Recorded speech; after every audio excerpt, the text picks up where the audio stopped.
Hello, hello. Welcome again to another Talent Grind Live featuring me, your host, Michael Doran from Team Source and Talent Grind. And as always, my very, very good friend, Mr. Alex Mann, your one, your only amazing go to market marketing guy, Mr. Mann. I see you're down in Florida by that very festive and tropical background that you have behind you. How are you doing today, sir? I'm very good, sir. How are you keeping? Very, very good. I just got done doing the work for my insurance company. I had to take video and pictures around my house so that they can now cut costs and not send someone out to do it. They make me their little monkey bitch to go do the work for them. So Yeah, well, I get that. the That's downsides of technology, it's just like when you go to a place, like we go to Banchan sometimes to get some food, and you walk in now, they have a screen for you to order. And then at the end of the screen, they're like, how much would you like to tip? Tip for what? I'm you doing know, all the it entry. They're just making food. Like I probably have to go back there and grab it from the kitchen. Why should I tip somebody? I mean, that could be its own podcast episode in and of itself. I will say that. I had the exact same experience today ordering a sandwich from Jersey Mike's on my phone, Oh.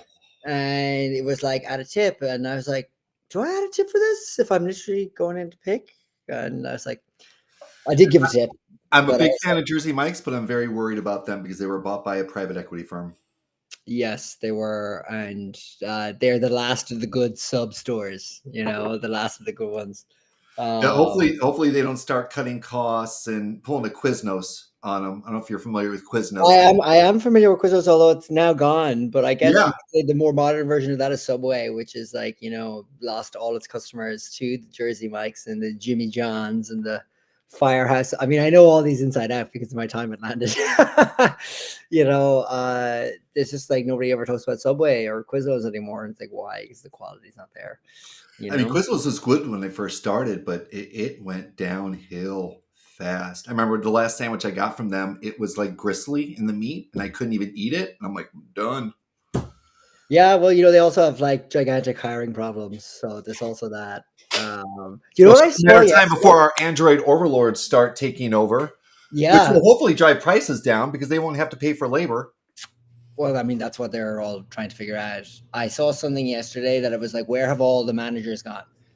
And I mean, for like hospitality now, not specifically for like SaaS or technology, but it's interesting that I remember when I joined Landed in June of 2022, like ChatGPT didn't exist at the time, and it was like post COVID rebound of hiring. And I remember one of the things I thought about a lot was there's probably a whole generation of talent in hospitality that never went back after COVID because they're like going to get a job at Amazon or they retrain in something else. And if like remember there was reopenings, closures. If you were trying to run, if you had a family, how could you keep your job? How would you think about keeping a job in that environment? You're like, why would I waste my time? And I think about that in the sense that I saw this article yesterday, and it was like I think it was on Bloomberg or it was on one of them, and it was like, where have all the managers gone? And I'm like, dude, like the reason why there's no talent is because there's a whole graduating class of people that just never got to graduate to managerial quality. We skipped like 3 or 4 years in hospitality, and then we wonder why it's so hard to hire for those. And if you can't hire a good manager for your restaurant, you're kind of doomed because they are. It just goes to show like the human element of talent within that space is still so valuable. Like you can optimize around it with like technology and AI, but fundamentally, like if you go into a restaurant and there's not a good manager, immediately, you know. Yeah, Um, I worked retail and at restaurants, and I would say that this is not a new phenomenon. I've Totally. rarely met very good managers Yeah. at, That's why at when they're good, they're even better. well, yeah, if they're good, then they get snapped up and they go someplace. They start. I would, if I was a manager, I would be trying to move up to the Four Seasons as Well, quickly it as depends what possible. you want. You know what I mean? Some people are very good in restaurants. Some people are very good in, hotels or whichever. I like, it's funny now that I think my old podcast is such a gold mine because it was right at the time post COVID. So the whole topic of talent within hospitality is a very fascinating one because they're getting crushed on like food prices and inflation, and then they're getting crushed on like battle for like hourly worker talent.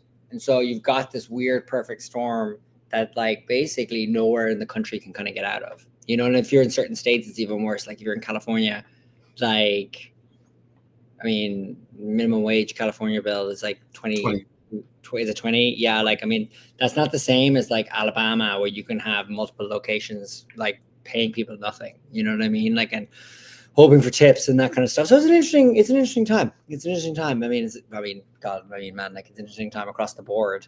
Yeah, I I'm mean, actually fascinated by our topic for today, though. I have to say, like, yeah, for you sure. know, So, good we're about it all. talking about the new article from the World Economic Forum. Is AI closing the door on entry level job opportunities? And so, just some points here. The key insights that Claude summarized for me: AI is threatening entry level positions more than senior roles. Woohoo! Potentially impacting 50 million US jobs. 50 million US jobs. Now, just as a reminder, there's only 350 million Americans. So that's a good sixth of our nation. It'll be like seventh, Or seven five. seventh, yeah, seventh. Sorry, seventh, yeah. This It is not a says math podcast. I never said I was good at math. AI can replace 53% of. If I was good at math, I'd be an engineer. Come on. Yeah. But then I'd be worried about my job too. So AI can replace 53% of tasks for market research analysts and 67% for sales representatives. Yeah. You agree? Man, I totally agree. I worry for grads coming into the workforce. They're going to have to do something with them. Like Well, like maybe we need another civilian conservation corps. do you know, like okay, it's a couple of things came to mind when I thought about this. Two things came to mind. Number one, sort of the 2009 financial crisis and grads coming out from there. Like in the United States, like the United States came out of the recession in what, like in end of 2009, 2010. Okay. I guess. In Ireland, we had the Euro crisis inverted commas until 2012 until 2012. So we had 3 years effectively of grads coming into market with no jobs. Like I remember being in university where like KPMG and PwC and all these kind of companies were like feeders. You know, your McKinsey's, your Accentures, your whichever, any of these finance companies, they were all feeders for like people in my class. A, they just hired literally no grads. And B, they gave them literally terrible salaries. So you have people coming out, when I say terrible, inverted commas, like money's relative. I mean, in the sense that like to what they were offering 2 years before, they just didn't have the money to pay for them. Ground them into the ground. So you have a whole population of people that had kind of come out of this, but they were able to kind of get work, but like that existed. So like the perspective was the first thing. I was like, you know what, this, if I was a grad now looking at it, it's like, this is kind of like the 2009 kind of phase of that, because it'll even itself out. But then I was thinking of like, well, like I'm in the workforce now and I'm very much in tech and I'm very much in and around the sort of headspace of Toby Lutke's Shopify post, where if you're going to hire somebody, you need to justify that person against an AI. And that's for any role.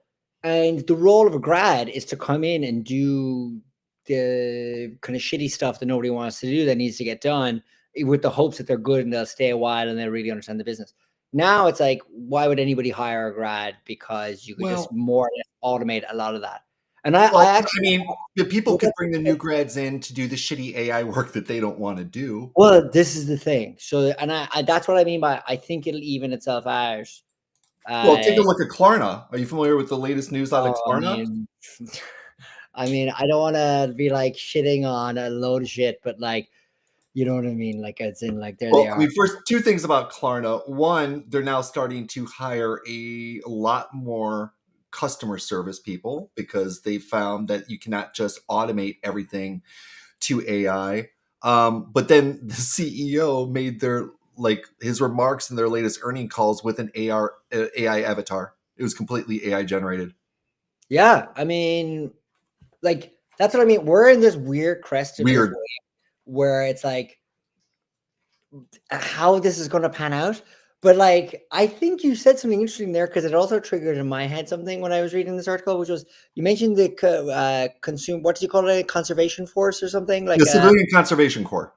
Did that? You know, it's so funny you say that. Not that it's funny, but like what is so coincidental about you saying that is I was thinking to myself, you know, because I was reading about the Medicaid cuts from last night and that were snuck into that bill, and I was thinking, I was like, you know, they say the army in the United States, or like joining the military, is like receiving benefits in any other European country, in the sense that like, but you have to go join the army if you're like, because it's basically like a way to get like cheap labor, I guess, on some level, you know what I mean, for lots of people and for the military. And I think about that in the sense that like, I was reading this and I was like, yeah, maybe AI is just going to push more people into that now, because it's a way for the government to employ people and to practically take advantage of like their youth, you know what I mean? And I wonder, not in some sort of conspiratorial kind of sense, but the fact that you also triggered something in your head, that there's like, yeah, maybe there, ultimately both of us are saying that there's a role of the government here now to like do something, because the numbers are so big.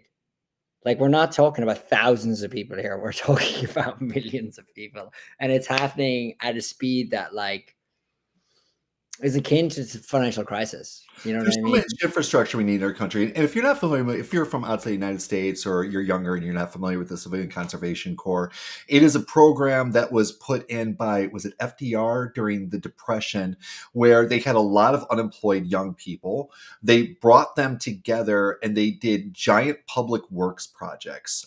Red Rock Auditorium in Colorado is a really, really great example of a Civilian Conservation Corps project. Have you ever gone out to a national park and seen like a really old like campfire fireplace or stove made out of rock? Like I'm in the Bay Area. There's a mountain not too far from me called Mount Diablo. And if you go up there, there's different camping sites all around them. And they've got these huge stone, almost like barbecue grills. And they were created by the Civilian Conservation Corps. And one of the wonderful aspects of the Civilian Conservation Corps that's very similar to the military is that it brings people from all different walks of life, Yeah. all different cultures, all different states, which is something that I would say that our society really needs right now. You know, my oldest, not to date myself, but my oldest is going to be joining the army at the end of the summer. And I was talking to him about what he was going to do. And he's like, Dad, all the smartest people I know are joining the military. They're not going to college. I get that. This is Gen Z we're talking about. None of my kids have any desire to go to college right out of school. None of them. Is that because they're scarred? They've seen millennials so fucked over from debt that they're like, yeah, not for me? Or is it that they're so self-aware about debt that they're just like, I don't need that? Well, I saw an article, but I didn't read it, saying that like Gen Z are just have got really good antenna for recessions because that's all they basically have lived through. You know, I think that I think they're smart enough to realize that the system that preceded them is now irrevocably broken. And you know, it's very funny because I was just listening to a podcast, and it reminded me of the old movie War Games. I don't know if you ever watched War Games with Matthew Broderick. I'm Oh definitely dating man, myself here. we had that on like VHS on video back in Yeah, the but the greatest part of the War Games is at the very end, this AI computer is simulating global thermonuclear war, and it's simulating. At the very end, it's like a funny game. The only way to win is not to play. And I kind of feel like that's how Gen Z views this society that they've been thrown into. It's a funny game. The only winning move is not to play, to go do something completely different. which, but like in one sense, you know, I'm like, it almost sounds like the price of privilege, because there's probably Gen Z that are going to Harvard and going to these other kind of places, and they're like not even aware that this stratification even exists, you know, like, which is like wild to me, you know what I mean? That, I mean, America's a big place. It's like 350 million people, you know what I mean? It's just like, Mhm. I like, the more I read this article and all the points in it, like, and thank you for sending me the Claude notes, like, was like, me reading this was like we're in 2009, you Mm. know, and it reminds me a lot, because the other thing it reminds me of 2009 is, if you remember at the time, the iPhone was being advertised for the first time, like on television, like properly. And I used to have like ads where the guy had the phone like this and he was turning it left and turning it right, like playing a video racing car game, just to show that there was like a gyroscope inside the phone, that the phone could react to moving it left and right, which is so basic now, you Which know, nobody does anymore. which nobody does anymore. But Nobody it's even like uses it. showing the kind of, and the ads were all like, there's an app for that, you know, and we were obsessed with apps. Everybody was obsessed with apps, and apps were that gold mine. Now it's like I feel like we're replaying the same thing. It's just AI is the gold mine, and what's your AI app? You Well, know what I mean? that ties right into the big news this week of OpenAI buying Joni Ives' company that's only been around for a year for $6 billion. Yeah, So Jackson they're Square, evidently Jackson working on Square new. in San Francisco just got a lot more plush. Yeah, I mean, so they're Joni Ive is the person to do it. It'll be really interesting to see what he and OpenAI come up with as the devices for the future. I frequently There's a great television show. If you're ever looking for something funny, it's called Brockmire. It's got Hank I love Azaria. Brockmire with Hank Oh, do you Azaria. watch I Brockmire? love Hank Azaria. Brockmire is 4 seasons long. It's about a baseball announcer who's just a blatant alcoholic. But they start introducing this product called Limone. And at first, Limone is desk sized. And then all of a sudden, Limone is a little bit smaller. And then all of a sudden, people are wearing Limone pins. And then if you look it up on YouTube, you can see a video where they go and talk to the Limone company and they're trying to get them to endorse baseball. And they're like, yes, we've approved your, like, we don't have to pitch you. They're like, no, we've already reviewed everything. Well, and you find out that the CEO of Limone is Limone. And like every time people start talking about AI wearables, I'm like, Limone is coming. Limone is coming because that's where we're headed to. So, I mean, Alex, the doomers are predicting that all jobs are going to be taken by AI. What's going to be left for the rest of us? I think that's what the doomers are afraid of. Yeah, yeah. Like, I think this just takes me back to 2009. It's like, oh, it's not going to recover, and then all of a sudden, these tech companies blew up, and it became the next big thing. Yep. And I just think we're in that part of the cycle where it's really shit being if you're not at the party. You know what I mean? Like, as in today. But that's not to suggest that like new jobs are not going to be invented or new forms of the job. Like to your point, like somebody still has to run the AI. Like, why can't a grad come in and do that? Like, we've spoken about this before, being like, if we interview people, how do you interview people for like competency in AI? Like, what have you built? Like, you talk a lot about like, say, Cursor and agentic models and all this kind of stuff, and it's like that's such a value add for any company to hire for, And there was this great article at the BBC. I'd sent it to you a while ago. I mean, obviously, lol, the BBC, but it was like AI smuggling, and I laughed because I loved it so much because it reminded me of like Ellie, which was like so many companies, so many people at companies see an AI tool and they go, that can give me an edge. And companies like on an enterprise level are so hesitant to like roll out these tools because security and whatever else, and just a typical kind of enterprise inertia. So some employees are getting an edge inside of these companies. And I'm like, yeah, like good for you for seeing that and activating it and making it happen. I think the beneficiaries of this is just like the same thing with like sort of like inverted commas apps, which is if you want to be first, is that you just need to be good at AI and just getting your head around it for like talent acquisition. Like, where are the places there? And then from there, like everyone will catch up, and then we'll have a ways, and then we won't even be talking about this again until like the next phase of whatever that may be. I mean, great book. Are you familiar with this book? Have I read it? Of course I have it. It's like one of the most iconic kind of the story of New York City crime is the best part about the whole book. My father-in-law did PR for them. Oh, that's awesome. So I think about Freakonomics all the time because I've got a signed copy. And I think that what the doomers fail to anticipate is the freakonomic effects of things. Right? For instance, are you familiar with Cluely? Cluey. Cluely. Cluely. Cluely is the new company that just raised $5.3 million because it was a Columbia student who created an AI startup that was allowing people to cheat on interviews, cheat on everything. He got kicked out of Columbia for it, and then went on and made millions of dollars and just raised a $5.3 million I saw this. I saw this. So here's my prediction. Because of Cluely, because of AI, I feel that within the next 2 to 3 years, there is going to be a boom in business travel. Boom. Hospitality is going to come back. The airlines are going to come back. Why? Because companies are going to be interviewing people in office. I feel like AI is going to push people. They will do the initial recruiter screen virtually. They might do the initial hiring manager screen virtually. But anything after that, they're going to want the person in their office. They want to see them. They want to interact with them. They're not going to allow them to have a computer. And they're not going to allow them to have access to Interesting AI. you say that.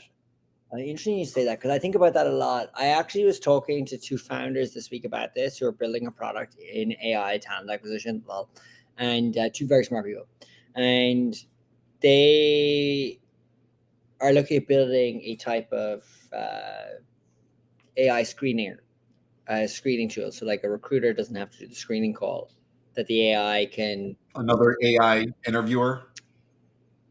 Yes, for one of, I mean, whatever they end up building ultimately, where it turns into. But I thought it was very interesting. But I think about that a lot in the sense like engineering, anything that requires a type of test. I totally would kind of agree with you here that it kind of probably needs to go in person. Not even a test, just the interview. Well, like, I was hiring. are If I you was saying that hiring people are you an saying that people are engineering leader, bullshitting the interviews on too much of a level now because of AI? Like I'm sitting here in an interview with you and I have my phone and you're asking me questions about like marketing, and I've got an AI tool here that's like kind of, I put it down here, whatever, and it's reading me, it's answering the question for me. Are you saying that happens? Do you see that a lot?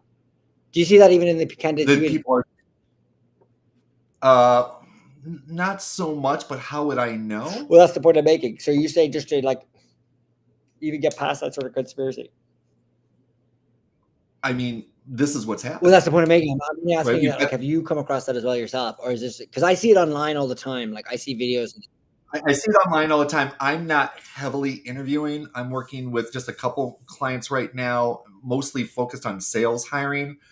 And they don't necessarily need to use AI, I think, in a sales interview. It's much more presence, communication style. Have they done the homework on the company? Like those general things will get you past Yeah. me. Right? Like if you've got a really good communication style, if you've done your homework in the company, if you can give me really good behavioral example questions, and I use Otter, and I've even got my prop dialed in now where it's evaluating people on if it was a specific or a general answer, and how comprehensive the answer was. And generally, 9 times out of 10, like it's right.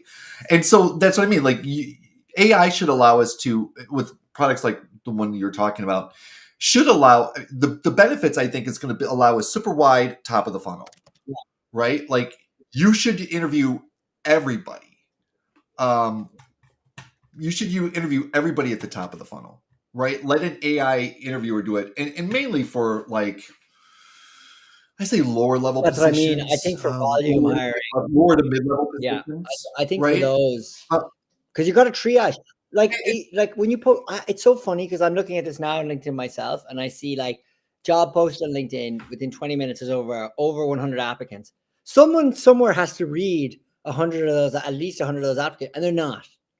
Legally, they're supposed to, but they're not. There's no way you could if you had 2,000 applications. What the hell are you supposed to be doing with your day? How are you supposed to do your job? Well, and that's the thing, right? Like, I mean, you can fake your way in, but then ultimately, if you can't do the But that's job, happening all the time right? anyway. Like when people are using ChatGPT to match their resume to the job description, it bypasses the ATS, so it gets you into the first round interview. You get the first round interview, they get found out more or less immediately. I'll tell you who I think is a really apt to be a victim to this: large companies. I mean, 1,000%. Large companies, right?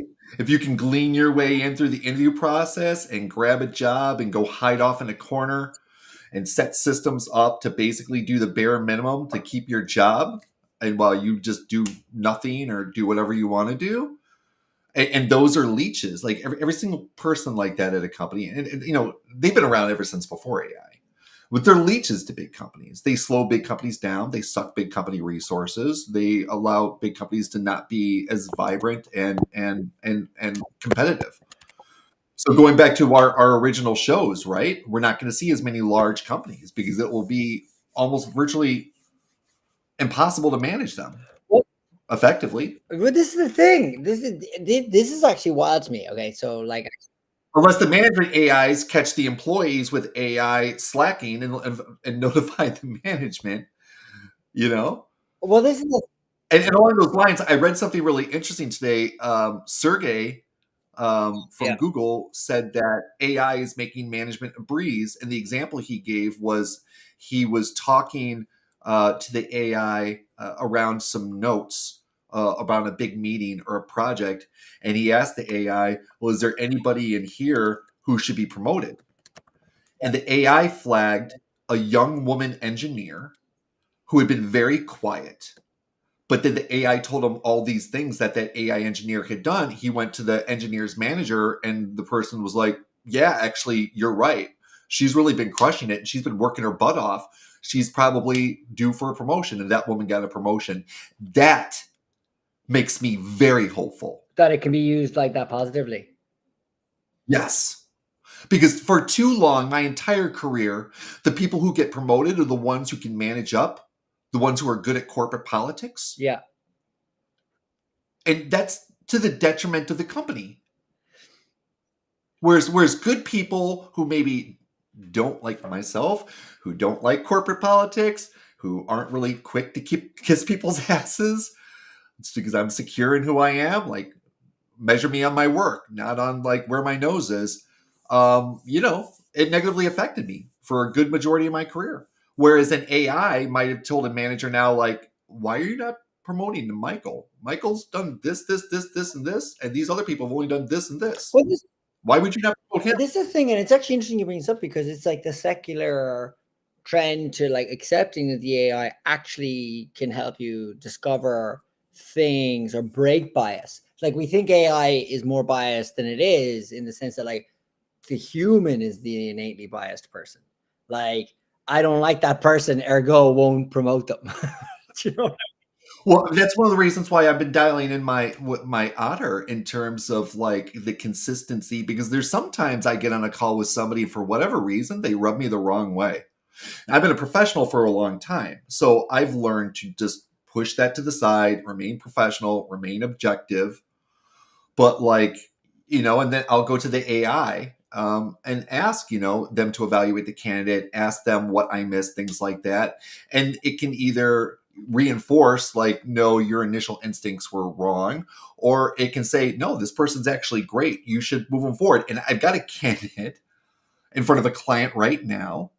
This guy, when I met him, he was just such a smooth talker. Everything he said was right. Everything on his resume was right. My internal radar was like bullshit, bullshit, bullshit. But when I went through the AI and I really dialed in, like there was not a good reason for me to not move this person forward in the process. He's now going to the final stages. Yeah. Right? So that was me putting my bias in check and having the AI reinforce that I was biased against this person. For whatever reason, this guy rubbed me the wrong way. And I was like, bullshit. And it's such a human thing. You know what I mean? Like it is like you. I can be wrong. Yeah, I'm not always right. Like if you feel a 5-alarm fire inside your gut, you're going to feel it. You know what I mean? But like that doesn't mean that there's a fire down the street.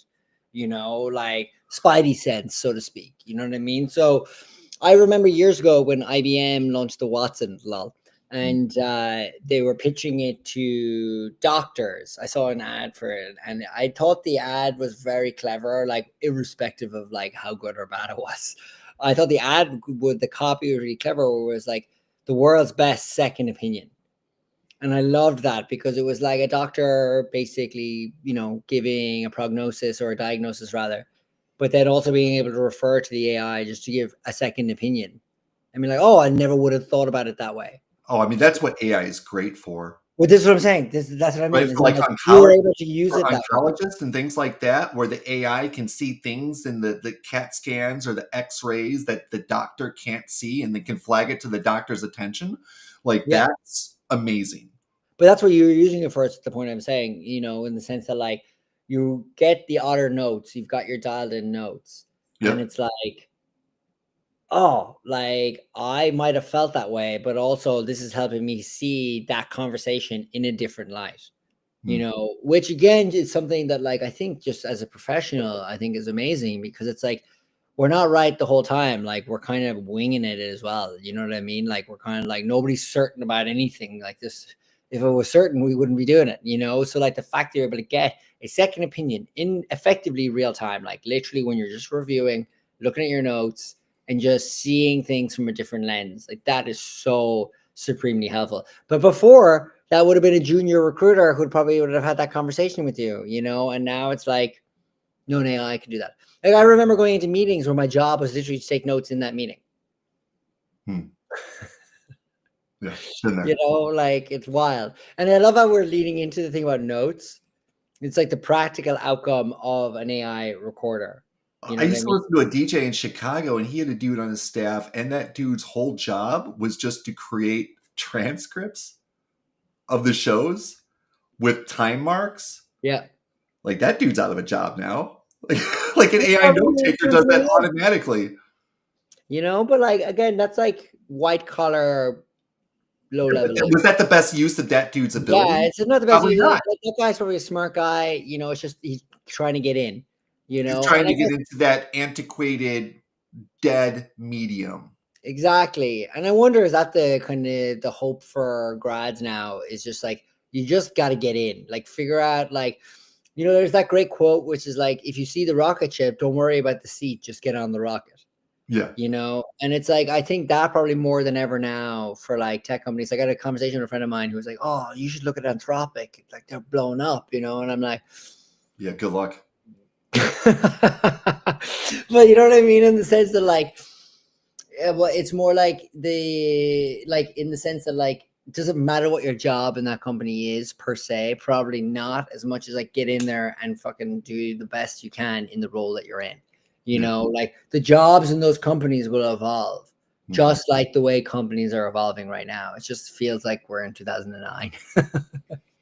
Yeah, so that means that there's good days ahead of us, I think. Going back to this article from the World Economic Forum, some other interesting tasks. Uh, Only 9% and 21% of tasks are replaceable for their managerial counterparts. 40% of employers expect to reduce workforce where AI can automate tasks. 170 million new jobs projected globally this decade, but despite automation concerns. So even with all these automation concerns, there's still 170 million new jobs, right? Yeah. Pro tip: if you're looking to get into a career path, I met with somebody from a cybersecurity company yesterday, and they said that there's not enough security analysts out there. So if you're super young, maybe consider joining the military, getting into intelligence, getting a top secret clearance, which is what I'm trying to advise my child to do, and then go right into cybersecurity out of the military, and you'll be making 180, 200,000. One of my old employees got stolen from me by the NSA. I think he was only making like 130,000 a year while he worked for them. He got recruited away by a contractor to do essentially the same job. He's now making just shy of 300,000 a year. Good for him. Yeah, good for him. Yeah. Python, but you know the funny thing is that he's a data scientist who knows Python, but why they really loved him is because he's like you and I. He's personable. He's a good communicator. He's not like your classic nose down geek nerd with no Yeah. communication skills, right? So he's technical and understands deep tech. But then if you're the person who can bridge the world between deep technology and business users, that's a good space to be. I mean, I think that's been the case forever. Yeah. Like the engineer who lives in a box somewhere, and has got like acid metal in his ears and, is just coding as if like his life depends on it. Like the myth of that is very true. Like the best one, like some of them that you see in like tech companies that like can bring a personality to persuade people to make business decisions, like that's your 10xer right there. Yeah. You know what I mean? That gets the business context besides simply just like coding. And I think, you make a great point, and it's probably something for grads to hear. It's like, what are industries that are booming? Like Oh, cybersecurity cybersecurity, and healthcare. like 1,000%. Like I remember 5 years ago, friends of mine went into cybersecurity and cybersecurity sales, and they were printing fucking cash. Yeah. And I was like, what is this? You know what I mean? Like random cyber companies, they're all down in like, San Mateo and in the like South San Francisco and down into the South Bay. And I was like, these guys are crushing it. Additional data point: technology expected to create 11 million jobs while displacing 9 million, further reinforcing what we've been saying from the beginning. We are in a foamy, tumultuous era. People are going to lose their jobs, but at the same time, more companies are going to get built, more opportunities are going to be available. And so you just need to stay dynamic and try to evolve yourself, right? I mean, that's literally what you have to do. But like, that's not new advice. It sucks as advice when you're not at the party. No, You know but what I mean? 49% of US Gen Z job hunters believe AI has reduced the value of their college education. I think that's a bit harsh. That's why you think that's what? I think it's harsh. I think, like that's literally because the job market's not booming right now. If the job market, if they came out of college in 2015 or they come out of college in 2028, when this stuff levels out, I'd be like, okay, maybe there's probably something to be there. Listen, But like, this again isn't new. Like, I was at Lambda School. You know what I mean? Like, we're like, oh, there's not enough engineers and there's not enough underrepresented minorities in a lot of tech companies, in particular in engineering roles. So Lambda School like fit that, like a glove, or like versions of Lambda School that existed, like I Spring tell you what Board. we need is every person needs an AI agent that teaches them how to think critically. I honestly think that it can Is do that that. what It you can learn do in that college? today. That's what It you can learn do in it- college, right? You learn how to think critically. Totally. I mean, like, The- I'm jealous of the fact that if I was in high school or university, that like I literally had to read the books, but you would pay somebody for the notes, the crib notes. Now it's like, oh, I can just literally take like a long bloody politics essay or what, democracy and development was one of the things I did. And I had to read that and figure out what the hell I was reading versus like now I'm like, okay, help me understand this. And then literally talk to a computer to help you. Literally like a TA, your own private like tutor, your own private teaching assistant. Like that is huge. Well, when I Yeah. think back to when I got my degree, and I got it as an adult student, I had a family, I was going to school at night. Um, it was the knowledge that was valuable to me, not all the papers I wrote. Not Yes. knowing how to use the University of Chicago format or whatever the ACA, like all those different formats. The writing the papers, I don't think that fundamentally helped me as much as being exposed to the content, Yeah. being in a room talking to other people, sharing experiences, sharing stories, learning from a mentor and a teacher, right? And then being challenged on thinking critically, right? Like that was the most valuable aspects of my education. But there was a woman who went to school with me who came to every class drunk. I'm serious. He came to every class drunk, was so drunk on graduation that she fell down and couldn't even cross the stage, and they still gave her the same fucking degree that I got. And that, I got to tell you, left a really, really bad taste in my mouth because I worked my ass off for 2 years, Monday through Friday, every single night of the week. I was up till 1 a.m. working on homework. 2 years solid.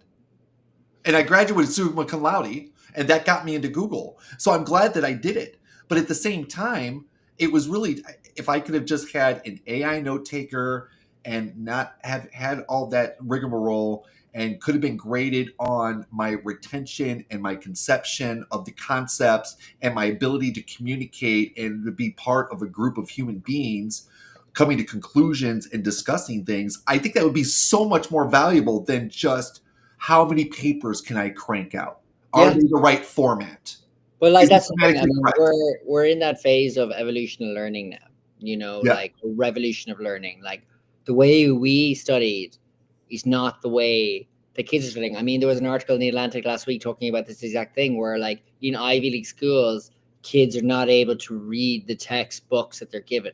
Like they're not able to, like you're doing an English lit class and you can't read English lit because don't understand. You don't have the patience to understand how a sonnet works correctly. Well, okay, like if that's how kids have been raised and they've been raised in sort of a digital environment and they're like not used to reading a book or some poetry literally like the way that we did, well then is that a system problem or is that a student problem? And I don't think it's a student problem. I think it's a system problem. It's like maybe that needs to adapt to how they need to learn how to like critically interpret a poem or a book. Just because I read it that way doesn't mean that like they should. You know, like in the way, like if you think about Pink Floyd and like Another Brick in the Wall, I didn't go to a school like that. Do you know what I mean? Or did you? You know what I mean? They're like, we're like, we read the same things, like the books were the same, but I didn't have like a terrorizing school experience because it evolved. And I think it's going to be just the same with AI. You know, like it's like okay, like so this sonnet will be consumed in a different way now. You know? Yeah.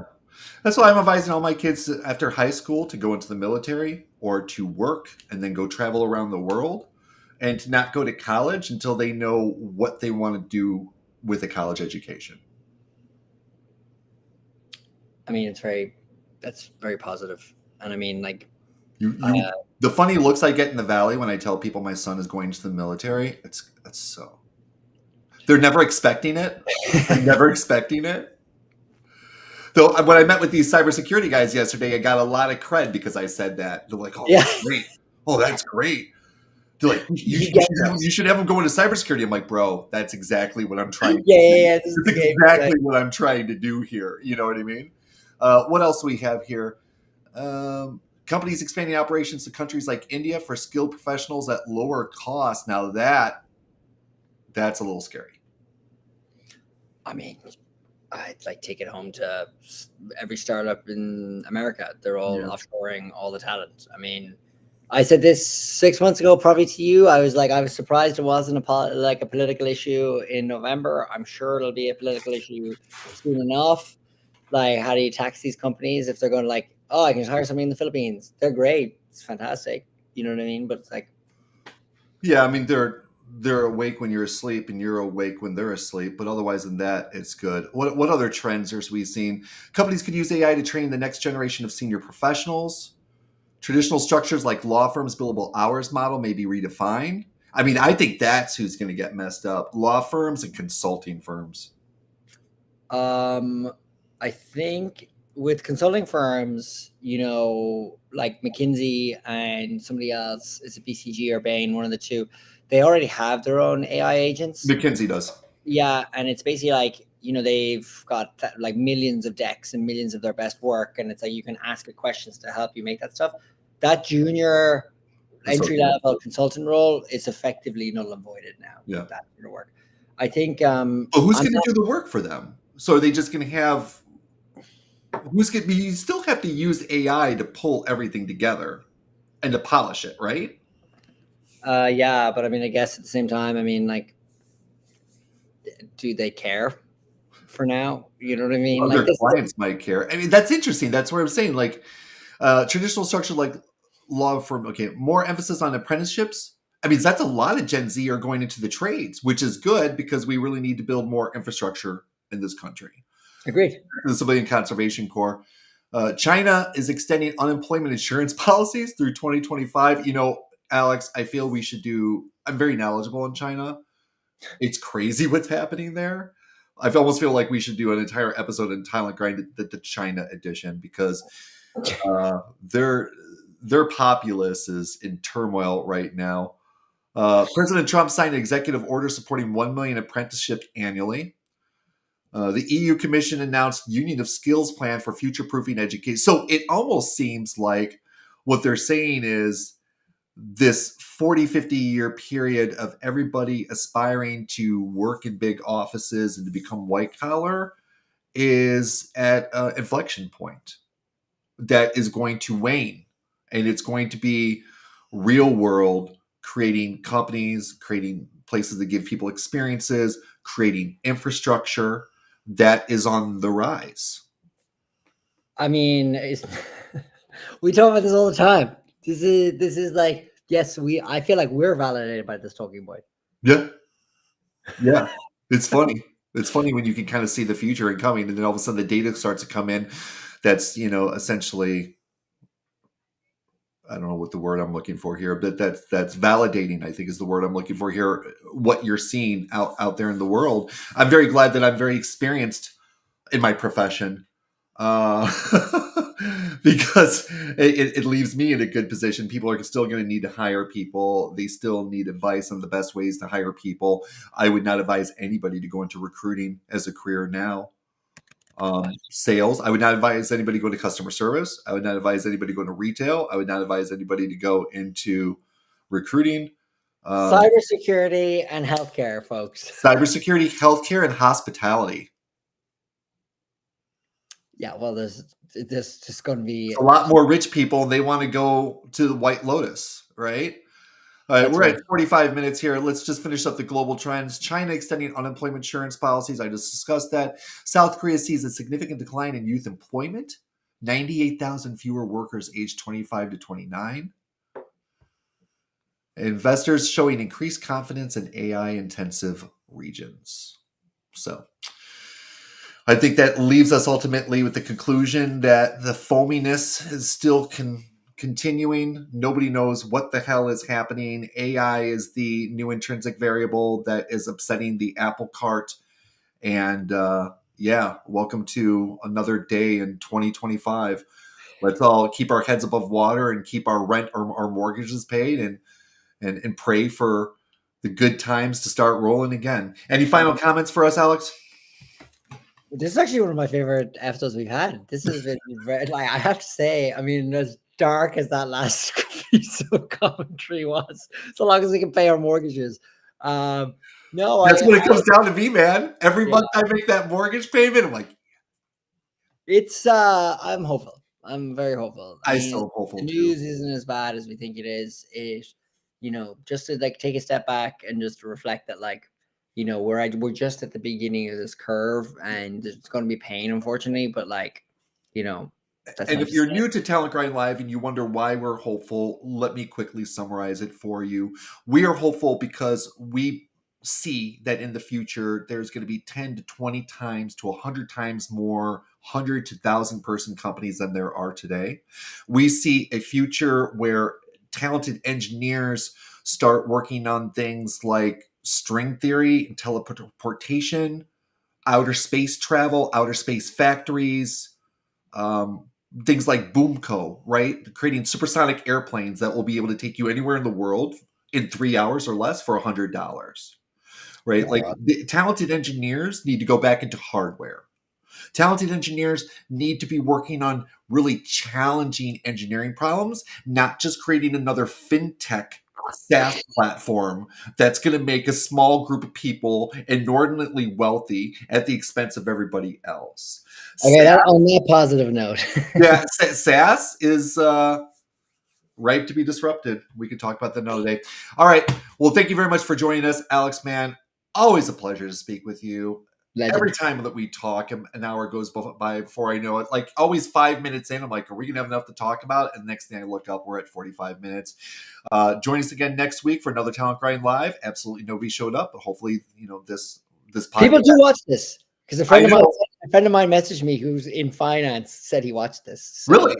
Yeah. So people are just watching it after. They're not watching it during. I really. Or they see it on LinkedIn maybe or something. Yeah. Okay. It's great. Thank you all.